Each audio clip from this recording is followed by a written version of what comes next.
You are about to be locked inside the Stingray Show, and coming up on this edition, we are going to be joined by the world's strongest man, Mark Henry, who is also a power lifter, an Olympic weightlifter, strongman, and professional wrestler. Mark Henry will join us on this edition of the Stingray Show. Guys, we've got a lot to cover with Mark, so let's get things rocking and rolling. Hi, this is Tim Brando with a reminder. Those of you on Tide 100.9, look out. You're about to feel the buzz of Stingray. This is Stephen Ray, a.k.a. Stingray, coming to you live from Tuscaloosa, Alabama. I'm Heath Hopkins. I'm here in DeSoto County, Mississippi, right outside of Memphis, Tennessee. You know, Mark, I'm going to put you on the spot. Do you feel that responsibility to pay it forward and give some kid a chance coming up in the ranks, kind of like Tony did for you? Why do you think I'm talking to Stingray tonight? Thank you, man. I appreciate that. No, I mean, no. Hey, Stingray, here's the deal. When you get involved with Texas, it's like getting married to a stripper. and let me explain this. It looks good. It's kind of sexy on the surface. Yeah. But then you get the baggage, you get the drama, you get all that eventually comes with it. And that's what you get with Texas, and that's what the Big 12 learned. And Heath, any thoughts on our show moving forward? Hey, to everyone in Tuscaloosa listening here on Tide 100.9, with the Stingray Show, if you don't like it, you better learn to love it, because it's the best show going today, baby. Woo! And ladies and gentlemen, with all of that, we want to welcome you inside yet another edition of the Stingray Show. Heath, this show is going to be awesome. Yeah, I'm really looking forward to our show. Stephen, you know, I always love our SEC shows, but when we branch out and try to bring a little culture to our listening audience, it's always fun, but really looking forward to this one. That's right. We are actually talking with the world's strongest man, who is also an actor and a professional wrestler. He was the ECW champion, the world heavyweight champion, the WWE Hall of Fame in the class of 2018, and he is also now a broadcaster for AEW. Ladies and gentlemen, please help us welcome to the Stingray Show, Mr. Mark Henry. Mark, how in the world are you doing, and where are you coming to us from this morning? Man, I am in Austin, Texas. Been here for 30 plus years. I love it. Now a proud member of the SEC. That's right. I love your intro. But y'all gonna have to change it though. Yes. Because the gentleman that said that Austin and the Longhorns are like a stripper, obviously has never been with a stripper before. And I doubt that he even understands even what that entails. That's actually a good thing. From what I understand, what I remember. Hey, Mark, you'll get a kick out of this. He is actually a Texas A&M Aggie. So that explains everything. No wonder. Yeah, there you go.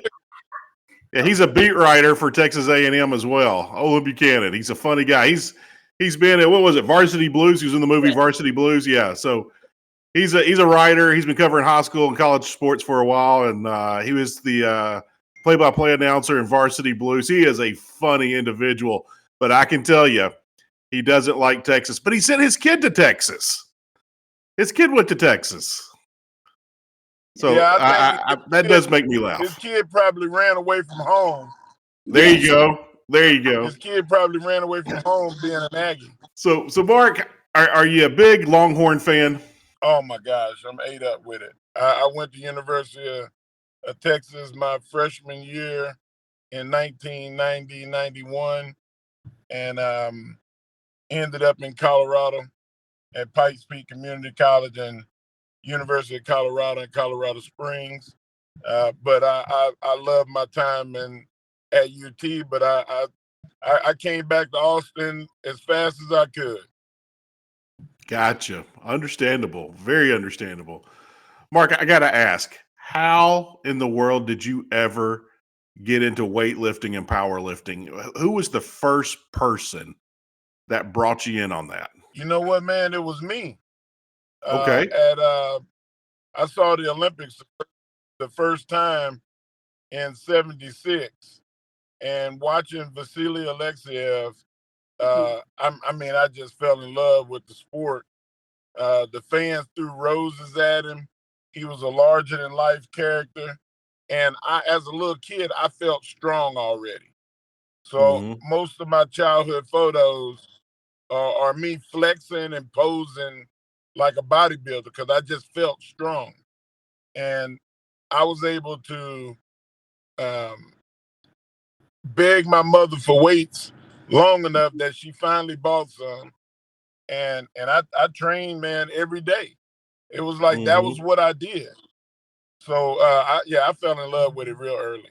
Was there any other sports growing up that you played? Did you play baseball? Did you play football in high school? Were you a basketball player? I was a football player and a basketball player. I thought Okay. I thought at one point I was going to be Kareem, and and I never grew more than 6'4", so that was just a pipe dream. And I was a pretty damn good football player, and but as it got close to the world championships and uh, trying to make the Olympic team, I had to give football up, and it hurt, but I've loved I it bet. from afar ever since. And how old were you when So, you had to give Mark, football up? 19. Wow. Wow. Yeah, it sucked, man. It really did. And I realized there's a lot of kids that go through that every year. mhm. Mhm. They graduate high school, and that's the last time they'll ever play. Yeah, And basketball players, they can have pickup games and find leagues here and there. Baseball yep, players can play church softball and, for the city league and all that. But football players don't have a home. They can't put no, on that gear and go hit somebody. no, and not even just the going to hit somebody, the camaraderie Yeah. and the team organization and the grind and Mhm. everybody going through the same thing together. Like Mhm. that's where you that's where you miss football. You really do. You really do. You miss the huddle, the struggle, the locker room, and it's not Yep. about the jokes and cutting up or the party afterwards. It's just Which is the fun. Which is fun. yeah, yeah. But you're right. It's you all go through the same thing, and when you lose, you all hurt together, and when you win, you all celebrate together. So yeah, I completely get that. So, Mark, let's Yeah, it's transition to your wrestling career. At a very young age, you had the opportunity to meet Andre the Giant at a wrestling show there in Beaumont, Texas. Talk about that experience of meeting Andre the Giant, please. you know what? That was the biggest moment in my life at that point. Because me and my grandmother used to uh, watch wrestling on TV every weekend. And every now and then we get on the Greyhound bus and we go to Beaumont or we go to Lafayette and we watch wrestling.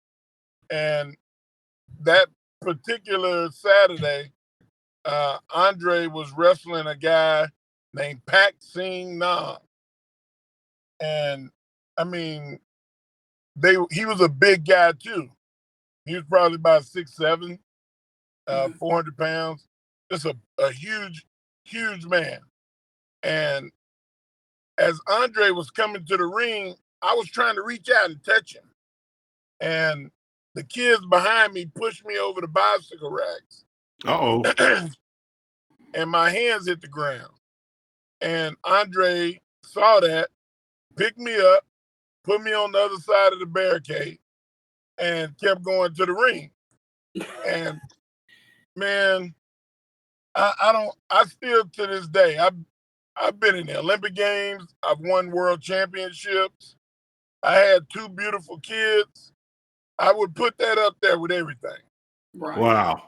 So, Mark, hold that thought because we were up against our first break, and when we come back, we are going to continue the interview with Mark Henry, diving more into his wrestling and his World's Strongest Man career. That's on the other side of the break. You're listening to The Stingray Show. Be back in a flash with Mark Henry.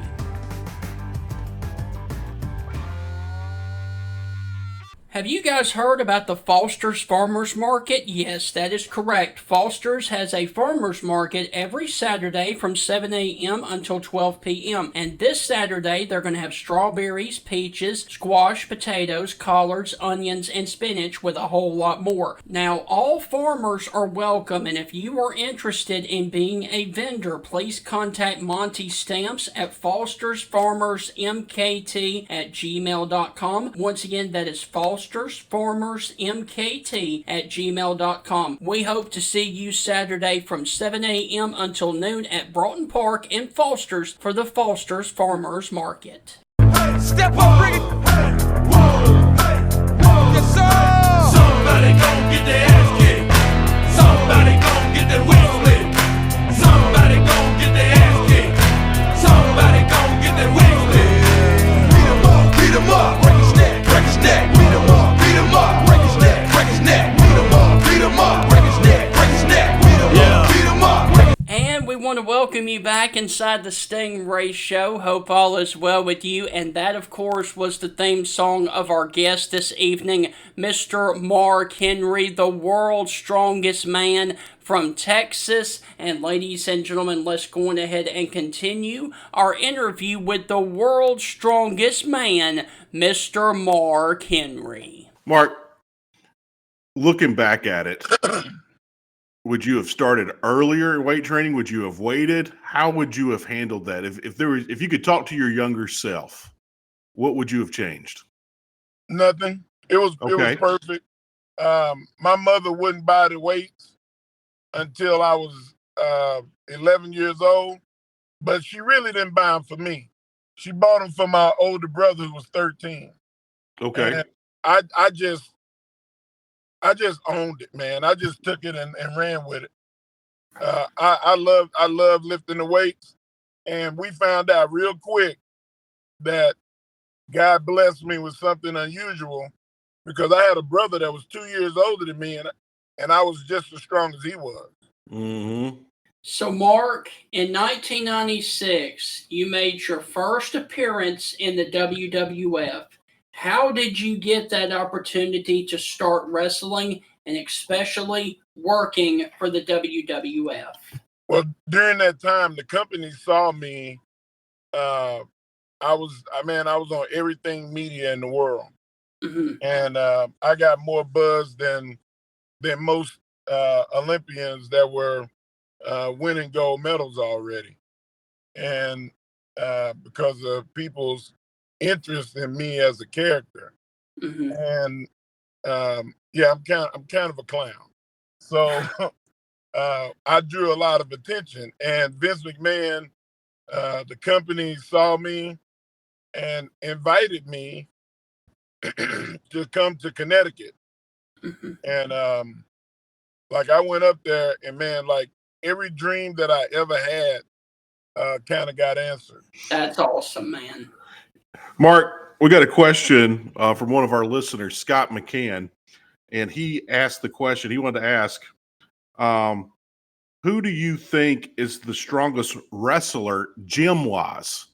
Me. Well, besides you, obviously it's you, but other than you, who are some guys that you think are strong?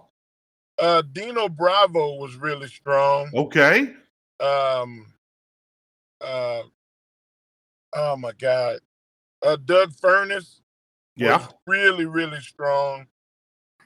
Brock Lesnar and Big Show was strong in the gym. John Cena was a beast. Yes.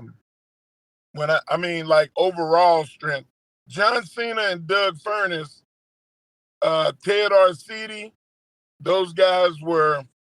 Ken Patera was strong, but I would probably put Ken Patera above Doug Furness. But I watched a video of Doug Furness squat 800 and deadlift 800. Mm, And that's pretty damn stout. that's extremely stout. Ken Patera was able to overhead press 500 pounds, which is something that I didn't do. Mm. But the jerk and the snatch and clean and jerk, I did more than Ken did. Excuse me. And but like modern day, John Cena was pretty balanced. 500-pound bench, 700-pound squat. Like, it ain't been a lot of guys get up there in those numbers. Yes. Mm-hmm. So, Mark, in February of 2002, you literally became the world's strongest man. What was that experience like? And please explain to us what you had to do in order to become the world's strongest man. Well, first I had to qualify. Okay. Because during that time, I was wrestling, and there were guys that said that I shouldn't be calling myself the world's strongest man because I didn't compete in the world's strongest man. So I called and asked, like, how do I get in this competition? And they said, well, you got to win a national or world title, and so you can qualify. And that year, I went and won the nationals in powerlifting and the world championship in powerlifting. Right. So I could qualify. And I went into the Arnold Classic, World's Strongest Man, the heaviest put together strongman show of all time. And you talk about jumping straight into the fire. And, these guys thought that I was going to come in there and, be okay. I went into that competition being told by Vince McMahon that there was no place for second place, that there was nowhere, that they had no room for the second strongest man, which I didn't need motivation, or I didn't need Vince to tell me that. I already knew that. I wouldn't have competed if I didn't think I was going to win. Yes. And I went into that competition like Neo from the Matrix. I already knew bullets couldn't touch me if I didn't want them. Mark, we got another question from a listener. Fez Ashburn talks about, he heard that you're a big fan of soul food. He said, what are some of your favorite soul food places around the Memphis area or anywhere in Alabama? Alabama. Man. Can't think of any. Just talk about your favorite soul food places that you just really enjoy going to. You know what? I went to a place in Birmingham that I liked a lot. I don't know if it still exists. Fire on the Mountain. Okay. But that place was pretty good. They got some good barbecue down there too. That Dreamland. Yeah. They got there's some good stuff down there. First time I went to Dreamland, they asked me, do I want ribs and white bread or white bread and ribs? Those are the only two things on the menu. I love it. But I'm my favorite my favorite soul food is actually in Georgia.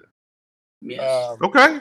There's a place called the Busy Bee, and that place is amazing. They got the Silver Spoon, that's good. The Beautiful, a bunch of them. But there's a Whip My Soul here in Austin, Texas, real good. Sylvia's in New York. I'm trying to list the cream of the crop. Yes. So I got to put some more thought into it. Willie Mae's Scotch House in New Orleans. Okay. Yeah. Pretty damn solid. Yeah. So, Mark, on that note, we've got to take another break. And when we come back, we are going to jump into your time there in AEW. That's on the other side of the break. You're listening to the Stingray Show. We will be right back. Are you looking for a traditional banking experience with a banker who calls you by name? Then we invite you to get to know our friends at Bryant Bank. Bryant Bank customers enjoy online banking accessible around the clock to give you the freedom and flexibility to bank your way, all backed by the people you know and trust. Get to know your Bryant banker at one of the 4 Tuscaloosa locations today. Bryant Bank, an equal housing lender, and as always, a member of the FDIC.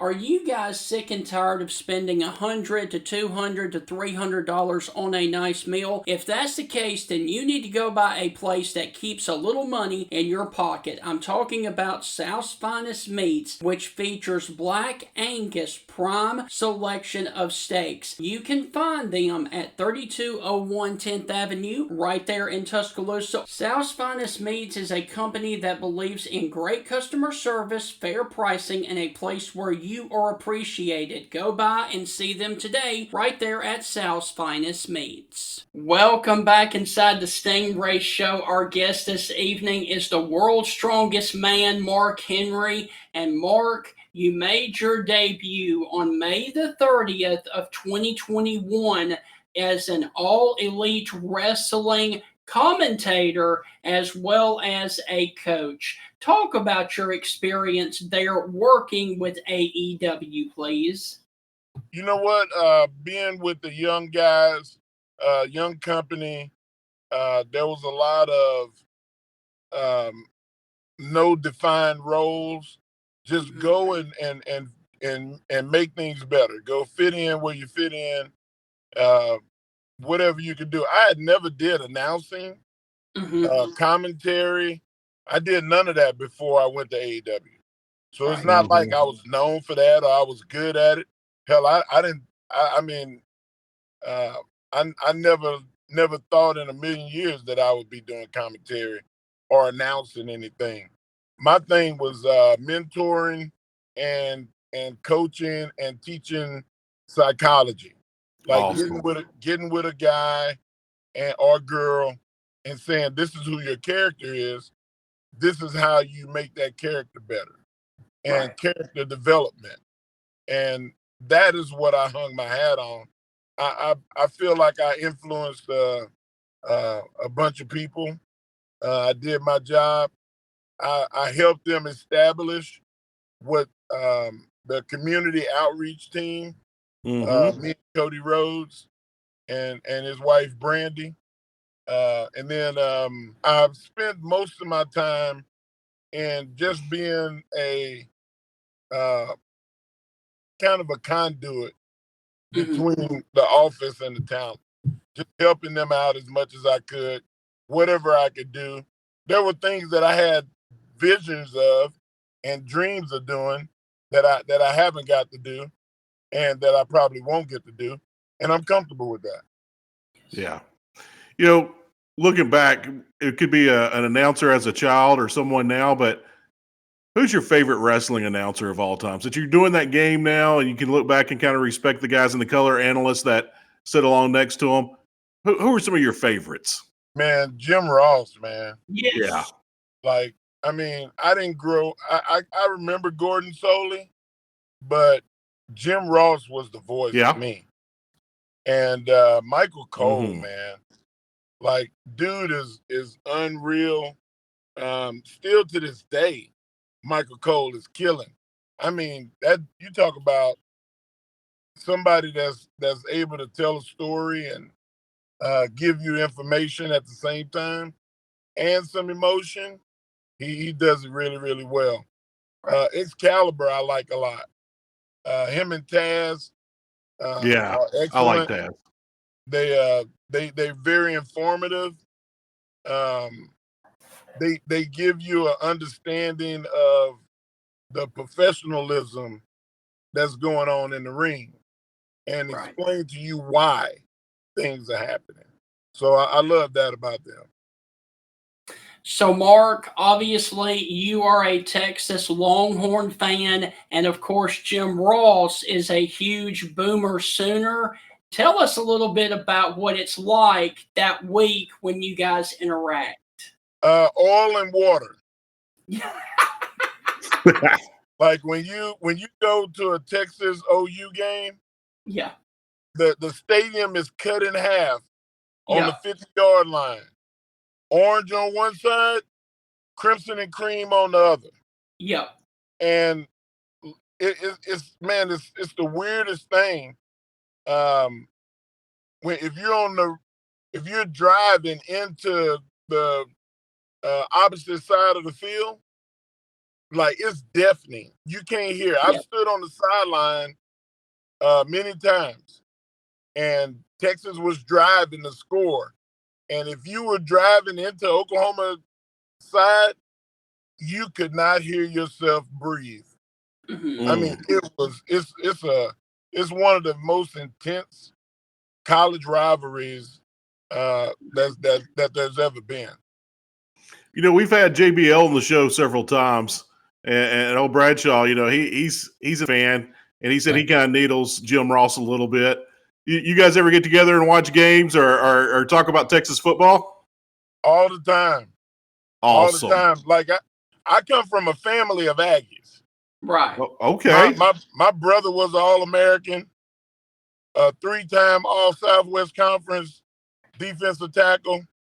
My cousin Sam played behind my brother and made All-Conference and won a Super Bowl with Baltimore Ravens.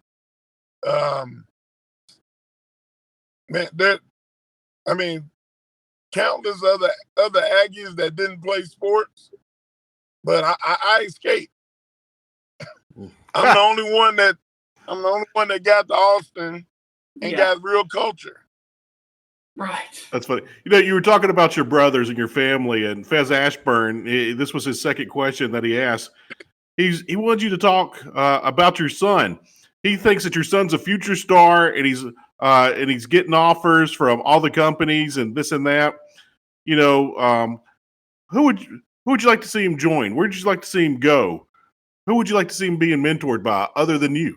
You know what? The reason that I exist in wrestling is because of WWE, and I want him to go to Japan. I want him to go to Mexico. I want him to travel the world, Right? And be have a true understanding. Excuse me, of the business of pro wrestling. Right. And then if the WWE looks at him and they value second and third generation talent. You look at Randy Orton, The Rock, Cody Rhodes, and Charlotte Flair, and all of the people that their children have become wrestlers. Jacob is tailor-made and fits right in there. And out of all of those people, I remember their first day wrestling. I was there from in Ohio Valley in 2000. I remember Randy Orton's first day. And the guys and girls that are like them. Jacob is equal to where they were when they started. And I wouldn't doubt within 2 or 3 years, everybody in the world will know who he is. Right. So, Mark, staying there with your son, we've talked about you're a huge Texas Longhorn fan. However, earlier this week, your son signed with rival Oklahoma on a wrestling scholarship. That's got to sting just a little bit, right, to put on the red and white. Wow. The Crimson and Cream. Crimson and Wow. Cream. Boy, you talk about a kick in the nether region. I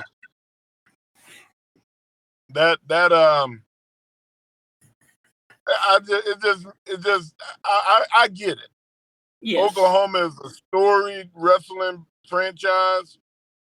Like it is the Kentucky and Duke of basketball to what wrestling is.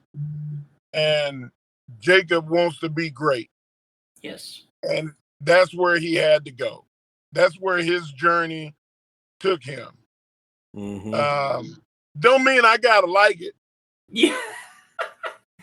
But you know what? He my son. Yes. He my blood. I will be at the events with Crimson and Cream on, cheering for him like I was an Oklahoma fan my whole life. Yes. Because that's my blood. That's my boy. Yes, sir.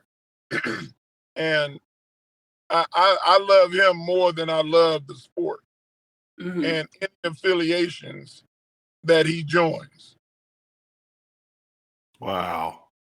Wow. Very nice. So, guys, we were up against yet our final break, and when we come back, we are going to finish up this interview with Mark Henry, talking about the time that the Big Show and Mark Henry imploded the ring. That's on the other side of the break. You're listening to the Stingray Show. We will be right back.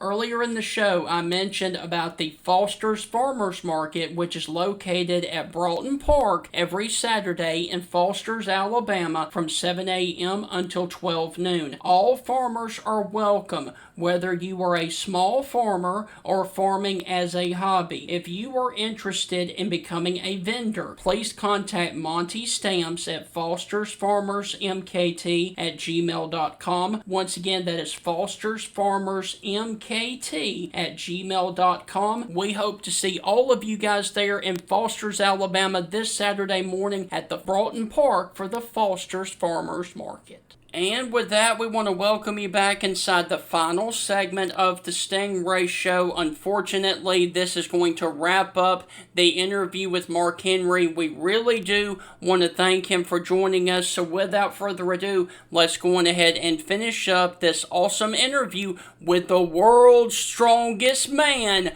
Mark Henry. Mark, I was born in Memphis. I'm raised in the Memphis area. And Jerry Lawler is heavily beloved in this town. Just like Michael Jordan's loved in Chicago and Emmitt Smith is loved in Dallas and Cal Ripken loved in Baltimore, but nobody in the city of Memphis loves anybody else more than Jerry Lawler. Do you have a fun Jerry Lawler story you can share with us? Poor Jerry Lawler. My first match was with him. Really? Yeah. Okay. And when I say bless his heart, I mean bless his heart. I took years off his career. At one point, I threw him. He didn't even touch the ropes. Oh, no. He just flew straight through the ropes and hit the barricade. Mm. And he tells the story. I heard him tell that story, and I had to go back and look at it. Because I was like, nah, ain't no way I was that brutal to him. No way. I went back and I was like, oh my God. Like, it made me wince. And I told him later on, man, I'm sorry. I apologize. I just didn't know better. And I appreciate him for being a good mentor and a good teacher, because I learned a lot from him. Okay. Wow. So, Mark, I've got 2 questions left for you, and then we will let you go. The first one is, after several feuds on SmackDown, on March the 3rd of 2006, you were challenged to a casket match at WrestleMania 22 by The Undertaker. Talk with us about that feud and especially what it was like standing in the ring at Mania watching The Undertaker's entrance. You know what? There was nothing like it. I mean, it was like hearing a jet engine blaring, and you could be 2 feet away and you couldn't hear anything. Right. Like, I mean, it was like I remember watching him walk to the ring and thinking, wow, I'm gonna be in a match that people will remember forever.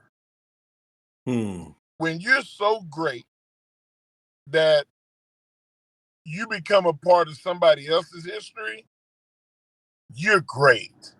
Mhm. And I was Yeah. able to have a journey and a history of my own, I think, because of the fact that when you iron sharpens iron, Mm-hmm. and I felt like I was a lot sharper and a lot more valuable after the interaction in that match at WrestleMania. Wow. All right. And Mark, my final question for you is this, and I hope there is a great story behind it. On October the 7th of 2011, you were the world heavyweight champion, and at Vengeance, you suplexed Big Show from the top rope, causing the ring to implode. What was that moment like, and how did you react to the ring imploding during that match? You know what? That's the third time that I broke a ring. Wow. Like I broke a ring in Louisville, and I broke one in Connecticut. You like Shaq breaking the basketball goals. You broke the ring. Man, it's crazy. And the Big Show, that ring should have been reinforced. Right. You get 2 guys over 400 pounds flying at the earth at warp factor 6, and and the only answer was for it to break. Yes. Yeah. It's like a 400-pound guy diving in the bed. The bed is gonna break. You Yes. know it. And it seemed like we would have thought about that in advance, but nonetheless, it made for one of the most memorable moments of my career. Right. And I love and respect the Big Show. Paul White is like a brother to me now. And Wow. bygones will be bygones. And we'll both be, if we're lucky, 80-year-old men looking at that and, reminiscing about the younger days. Yes. That's awesome. That is great, Mark. Mark, I actually just thought of another fun question. I got 2 quick questions, and we're going to get you out of here. But growing up as a kid, who was your favorite wrestler? And did you ever get to wrestle them? You get in the ring with them and work with them? No, man, the 2 guys that I was the biggest fan of was Andre and JYD. Yeah. And, Junkyard Dog. I'm from Mississippi. Yeah. and JYD, brother. both of them had passed away Yeah. before I came to the company. But I was blessed to be able to. It's unfortunate that the 2 people that I idolized the most had passed on, Yeah.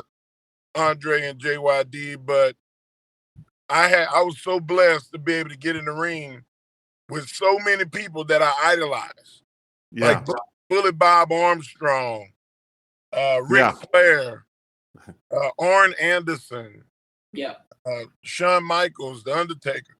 Like there were older school guys that, man, like I can't in my wild Rip Rogers. Yeah. Like, man, I was in the ring with some greats, and in the process, I guess I didn't have a choice but to become great. because of the coaching that I had. Like, to be in there with Jerry Lawler and Ron Simmons, man, I ain't had no choice. I had no choice. All my professors were masters. Yes. So Heath, go on ahead and finish up your final question. My last question is, you had a very long and illustrious career. What was the bottom of your career where you're like, I'm not having fun? And then what was the most fun you ever had in your career, whether it's a storyline or a match or whatever it might be? What was the worst and the best in your very long and beautiful tenured career? You know what? I guess the worst is business was down. Okay. After my, first deal, was coming to an end, and I took a 50% pay cut. And I was promised that I would get that money back, and it never happened. And I always felt like that was a low point. It made me lose faith at one point, but I was able to work through it, and still, despite that, make a success when people thought that it was over for me. Yes. And the best time was Sexual Chocolate. Yeah. Man, I had so much fun. Like, they almost shouldn't have paid me for all the shit that I did. 'Cause I had so much fun. It was like they paid me to go have a good time. Nice. That was what a great period in my life, and I'll never forget it. That's awesome. So, Mark, with you being a Texas Longhorn fan, if your schedule will permit it, can I please ask you to come back closer to the football season and you give us your take on Texas coming into the SEC, please? And we can bring JBL on with us if you want to. He loves talking about the Longhorns. Yeah, anytime. Wonderful. Awesome. Well, Mark, look. And I'll charge y'all the kinfolk rate. I won't charge you the full. I won't charge y'all the full price like I'm doing today. We appreciate that, Mark. So, Mark, look, man, thank you for taking time out of your schedule to join us, and the floor is all yours for anything else that you would like to say to our audience right here in Alabama. Man, if y'all want to see me, go to themarkhenry.com. There's so much big stuff that's going on. I'm DJing. I'm doing comedy. I'm booked. I'm doing Bret Hart's club in Calgary in 2 months. Like, I mean, I'm having a good time in my life. So if you're a fan of Mark Henry, all things encompassing, you can find me on themarkhenry.com. And there's gonna be a Mark Henry show. Nice. And it's gonna be so much fun, so many great guests. And we talk food, there's gonna be food talk. You can probably, here we go. I bet you it's gonna be some food talk. Yes. Well, Awesome. Mark, let me just go ahead and say you are welcome on the Stingray Show to promote whatever you would like to at any time. All you've got to do is reach out and ask. It's gonna happen. Yes, sir. Awesome, Mark. Thank you so incredibly much for your time today, and we look forward to having you again next time. All right, hook 'em. Yes, there you sir. go. Mark Henry, ladies and gentlemen, the Longhorn fan.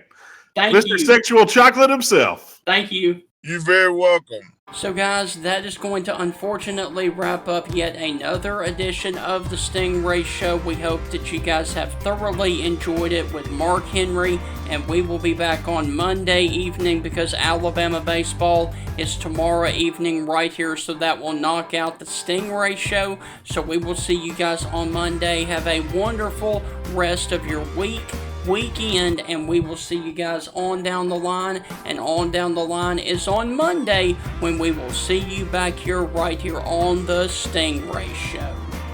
Put your heads together for Sexual Chocolate.